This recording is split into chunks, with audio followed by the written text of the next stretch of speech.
Greetings, everybody. Welcome to Ep.3 of the Champion Mindset Podcast.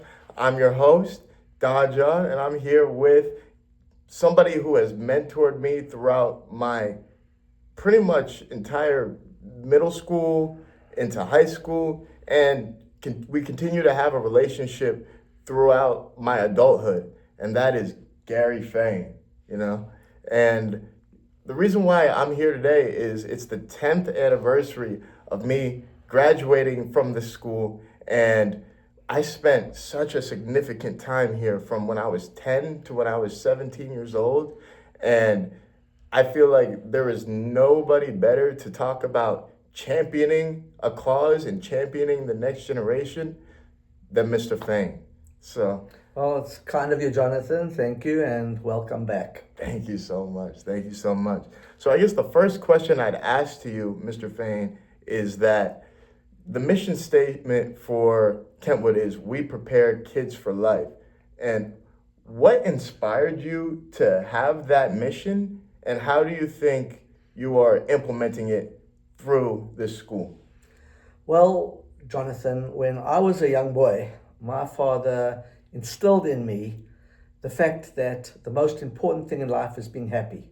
Mm, But what he also taught me is that happiness is a choice, it's not an emotion. You choose to be happy. But he also taught me that you choose to be happy by making a difference. Happiness does not come from the acquisition of material items, but rather from making a difference. And that was one of the primary motivators that led me to start a school that was going to make a difference with children who had potential but were not being successful in a traditional school. okay. So when you say traditional school, what would you say is the indicators of a traditional school, and what differentiates Kentwood from that standard? Well, there are lots of non-traditional schools. Obviously, there are schools that are sports-oriented, schools that are religious-based. Kentwood is specifically for children who are potentially average to bright, who are not being successful in traditional school settings. And invariably, it's because they're not being taught the way that they need to learn. Very often we hear the term learning disabilities, but in actuality, it's teacher disabilities because all of our kids are capable of learning if taught the way that they need to learn. And there are so many different ways to learn. None are good, none are bad, none are right, none are wrong. It's what's going to work. But what you don't do is keep trying to teach a child the same things over and over again when they're not working. So it's to teach academically and then also to understand that a huge part of life, a huge part of being successful is not what you've memorized in school. It is certainly acquiring skills, but skills are not just academic. They are also social and interpersonal skills. And social skills are huge. They're massive. And in today's world, even more important than anything. So in a very, I'd say socially driven world, how would you say Kentwood focuses on developing the social skills of the students that come here? Well, as you know, when a student gets sent out the classroom, it's not a matter of punishing, it's more a matter of teaching. Teaching that there are better ways to handle the situation. If a child's angry, teaching a child it's okay to be angry. No one can ever tell you how to feel. Feelings are real, they're yours, and you're entitled to them. But it's how you deal with your feelings that's going to dictate how your life goes. So that's one component. As you know, when it comes to teaching social studies, for example, we don't just teach curriculum, we put the students into groups where they learn to work together as a team to accomplish a common goal. If you talk to many CEOs of top corporations today, what they're looking for is somebody who is able to work together as a team. That's huge, and it's a big part of what they look for. They want someone who is able to think outside the box. Fluid reasoning skills are huge. So social skills are so significant, it's integrated, and we could talk for hours, but into almost every class and every subject that we do. Awesome, And awesome. you've experienced that. Oh yeah, I've experienced it in droves, and I was actually about to get to that. So, in my personal experience, my coach is right now the biggest talking point of what I feel like is holding me back from getting to the next level is, they say, Jonathan, you're hard-headed. Jonathan, you're so set in your ways, you're not listening. And at Kentwood, I was pretty notorious for not listening. However, I was able to be successful and finish at the top of my class. So, what do you think the strategy was for you personally to get the best out of me, despite me being so hard headed? Well, the first thing is not to change who you are. Not to change who you are, but to give you the skills and tools to be the best version of yourself that you can be. And being hard headed, stubborn,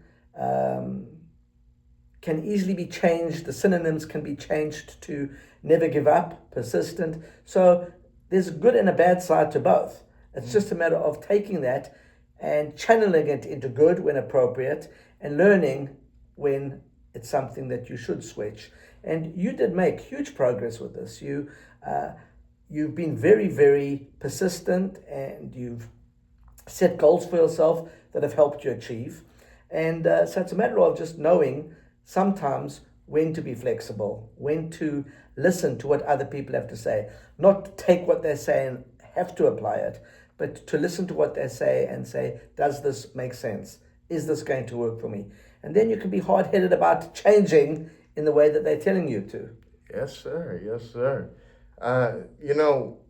Another thing that I've definitely gotten from my whole experience at Kentwood is building lifelong relationships, and it goes towards, being able to relate with somebody on an individual level, even though we're different, finding things that we can find in common, it could be common interests, it could be even common disinterest, But one thing that I've noticed about Kentwood is the relationships that I've made here, and even with other people, the relationships they make at Kentwood are lifelong relationships. What do you think it is about this environment that is so conducive to lifelong relationships?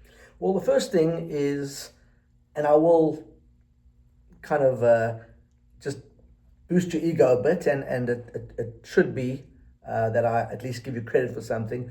You have always been a unifier. You've always had this mindset of accepting everybody and not looking down upon anybody for any reason. So you've always had that in you.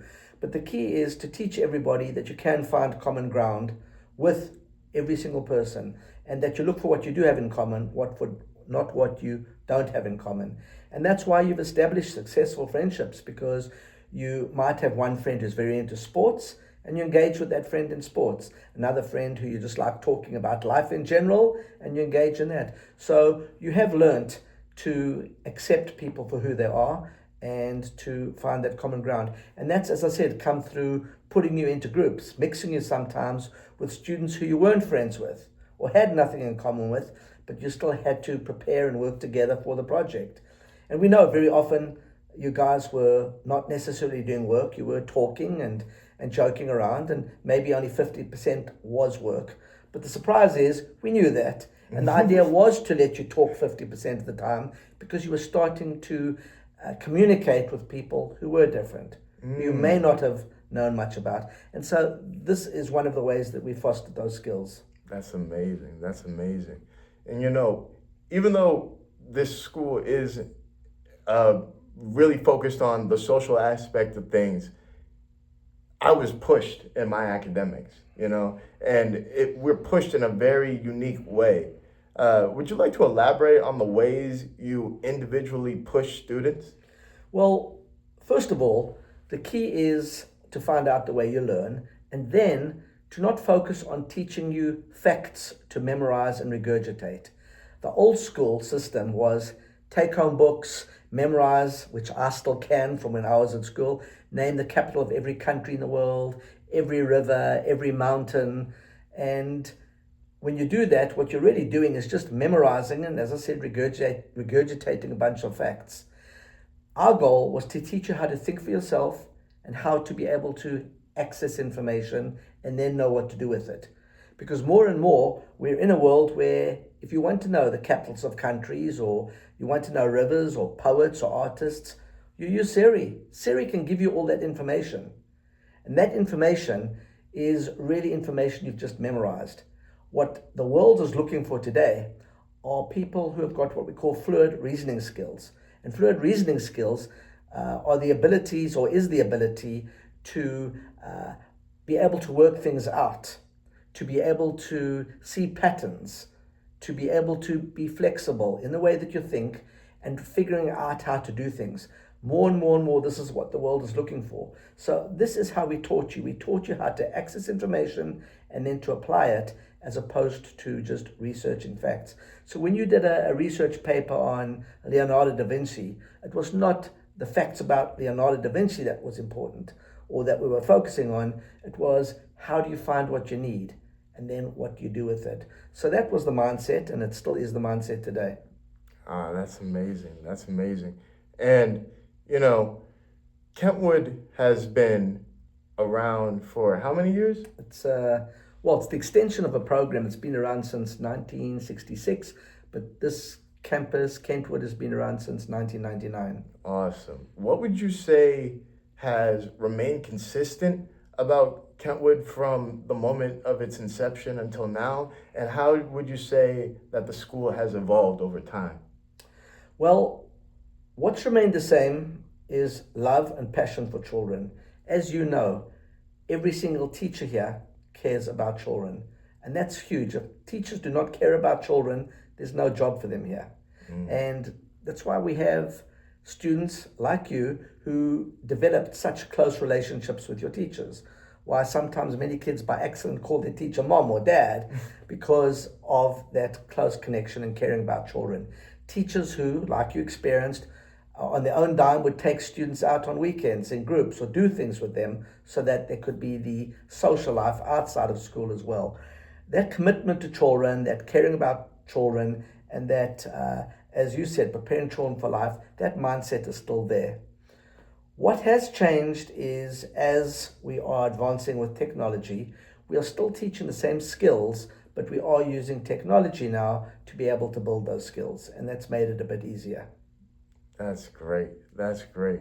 So, how would you say you are able to monitor the progress of each student and how that correlates to not just school, but life in general? Well, you're testing me to that, and I know you could answer that question. I know that I've spoken to you and I've asked you that question, and you've told me. I know you got your university degree and you use that in your life, but I also know that you are an absolutely incredible boxer. And when I asked you how you benefited from Kentwood as a boxer, and you told me that no matter what you do, you've got to have a game plan, which means you've got to have an introduction, a body, and a conclusion. So you had to put together some kind of organized structure and plan in order to be able to fight. You've got to learn to be adaptable, and you've got to learn to change when things don't go the way that you want. So there are lots of skills that you've told me you learned that you've applied to life. And so everything that we're teaching, it's not just academics. It's integrated into social, emotional, behavioral, interpersonal. All the skills that you learn are not just applicable to academics. It is going to impact every aspect of your life. And so you've answered that question plenty of times, but everything that we do is centered around skills, not academic content. We don't teach astronomy, for example, with the intent of you memorizing all the facts about astronomy. Rather, we're using astronomy as a tool to give you skills, to give you academic skills, learning skills, social skills, behavioral skills, and that's what the big difference is. That's amazing. And I could really say with full honesty that the skills that I learned in Kentwood have not only been applicable in my boxing career, but also in college, my interpersonal relationships, especially my close, intimate relationships, and developing new relationships as well that have developed into close, intimate relationships, especially, I'm actually dealing with a loss of a very close friend. And that friend, it was based off of, just boxing, but it evolved and developed into something much more, much deeper than just boxing. And it was based off of, shared connection, shared loss. He also, lost his father just like I had lost my father. And we were able to connect on that front. But a lot of people aren't willing to take the risk to make that connection.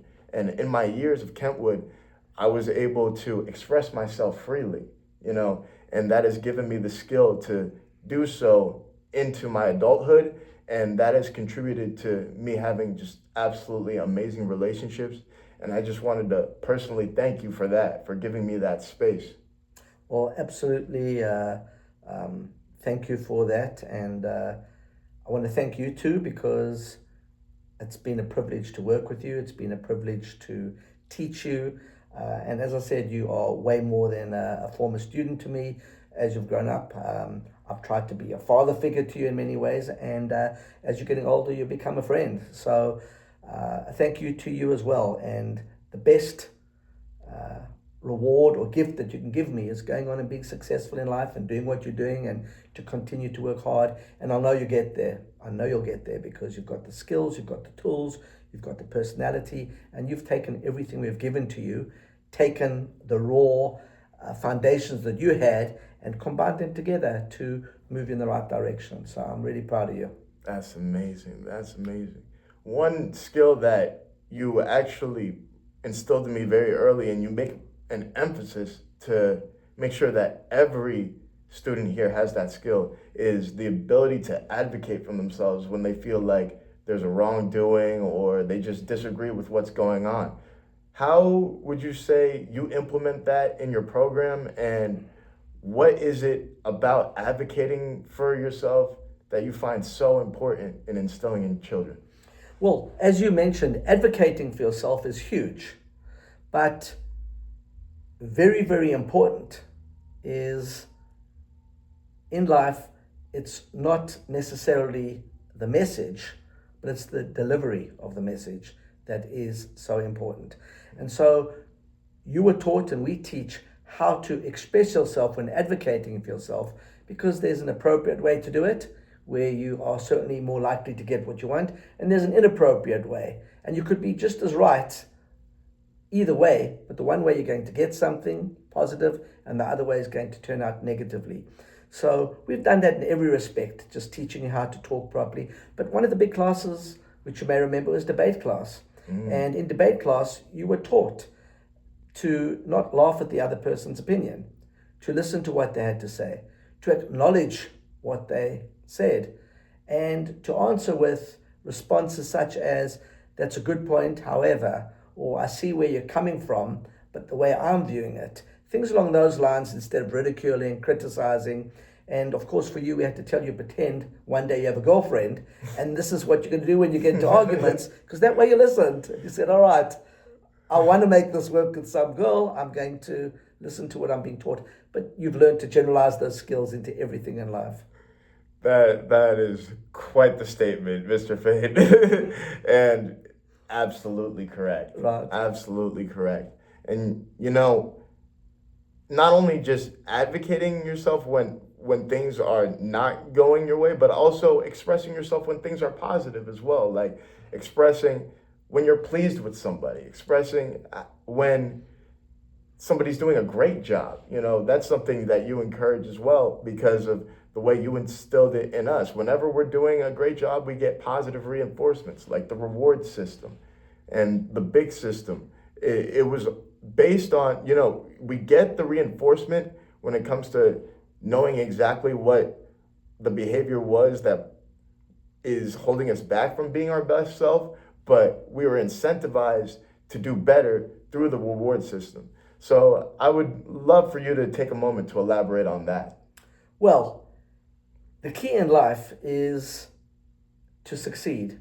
And very often we get consequences for doing things, when the whole idea is to just keep improving. And no one's ever perfect. So as long as you are trying and you're doing better, you get rewarded. And you learnt the skill too, because you've always been a high achiever, you've been a great sportsman, you've been popular. And one of the things we worked on with you was not how to be a good loser, because even when you lost, you always had a good attitude, but it was teaching you how to be a good winner. And as you learned those skills, you learned to become a leader, because people gravitated towards you, even if you were better than them, faster, stronger, whatever it was. People liked you because they felt good being around you. And that was one of the big things that you learned too, was to be a good winner. That's great. That is great, Mr. Fein. And I appreciate all those kind words, because I can't even lie. There's times where I forget about those qualities about myself. There's times where I know I exude this bravado and this confidence, but there's times where I second guess myself. There's times where I need reassurance, and then there's times where I doubt my ability to be able to follow through on things that I always follow through on, and to have a space where I could always come back to and receive that positive reinforcement is just tremendous. So I just wanted to express my appreciation for that. Of course. And by the way, to doubt yourself, to second guess yourself, that's normal. If you just went into everything headstrong without ever doubting anything, that's when you get into accidents. That's when you have problems. So it's normal. The key is to take that, or to take those feelings and to work through them to get to where you want to be, but know that you are completely normal to have those thoughts, to have those feelings, to have those doubts, but to work through them and to still achieve no matter what. And you've also been good at picking yourself up when you fall, because we learn from that, we grow from that. Someone who doesn't experience setbacks, who doesn't experience negative outcomes, is not going to acquire the skills to grow. It's not something you just automatically have. So those are normal feelings, and to experience them is normal too. I talked about lifelong relationships, and there's no better example of a lifelong relationship than the relationship I have with your son, David Fein, who I don't consider him a friend. That's my brother. And I'm just so grateful for him every day, because I speak to him more than anybody on this earth. And from a bird's eye view, how would you say our relationship has blossomed over the years? And what is it about our relationship that has been so conducive to a beautiful friendship? Well, you took the lessons we taught you, which were to find common ground with everybody. And you and David, as much as you have the connection and as close as you are, you're also two very, very different people. But what you've done is you found commonality in certain things, and you have brought the best out in David, and he's bringing the best out in you, because you are both feeding off each other's strengths, and you're both there for each other to guide each other in different capacities. So what's fostered that friendship is the acceptance of people who are not always the same. And you are living proof of how important it is to open your eyes, your arms, whatever you want, to be open to connecting with people who are different, because you have found the most amazing friendship. And as you said, like brothers, and despite being different in so many ways, you now have found such commonality in so many areas, and you feed off each other and you bring out the best in each other. And I really have to second that. That I feel like that's the foundation of a great friendship, is bringing the best out of one another. And it starts with wanting to see the best out of one another. And we have a genuine connection of wanting to see us be the best that we can be. It's not competitive. It's not trying to outdo one another. It's how can we help each other be the best version of ourselves. And when I see him succeed in what he's doing, and when he sees me succeed in what I'm doing, it's always genuine happiness and genuine expression of brotherhood. And that's something that you don't see very often. You don't have that with very many people. And I feel like that's the foundation of our friendship, and again, skills that we learned here. This isn't something that we just developed overnight. It had to be instilled in us. And this building is exactly what instilled that in us. And this podcast is the Champion Mindset Podcast. And my mission statement is giving a platform to what's real. And what's going on in this building is absolutely what's real, Mr. Fein. Well, we appreciate that, and you both are living proof of that. And as I said, you've learned in relationships, and it's not just with David, but as you go through relationships in life, whether they are friendships, whether they are relationships that one day will lead to you forming a family, you've learned that the whole key to a relationship is, or one of the keys anyway, is building each other up, celebrating each other's successes, being happy for each other when you are doing well, and being there for each other when there are times of struggle. And you've learned those skills, and that is it's a key, as I said, component to making things work in life, and not just with friends, not just with your serious relationships that lead to marriage or anything like that one day, but even with your job, even in life, just giving people respect, irrespective of whether they are a person cleaning the streets or the most experienced, top-notch CEO in the world. Treating people well, showing people respect, that gives not only them value, but it gives yourself value as a person, and it filters through into everything else. And I know that you've picked up those skills. Absolutely, absolutely. Well, on that note, Mr. Fein, this was an amazing conversation, and I'm so happy to be back here, especially 10 years after my graduation. I always said that I would come back, and consistently over the past decade since I graduated, I always make a point to come back here and have discussions with you, and every discussion that we have is always so fruitful, and I always learn so much, which is why I just continuously come back. And that's been the case since I was 10 years old, and now 17 years later, I'm a 27-year-old man, and it's the same way, Mr. Fein. Well, that's true, but I also want to thank you, and it's great to see you whenever you do come back. And I do want to give you credit, because what you have done when you come back is you've taken other students and spoken to them, and you've inspired them.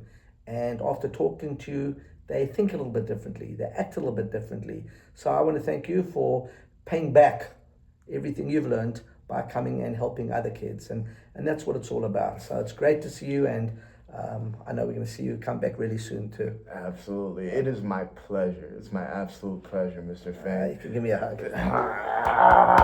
Okay. All right, John. Yes, sir.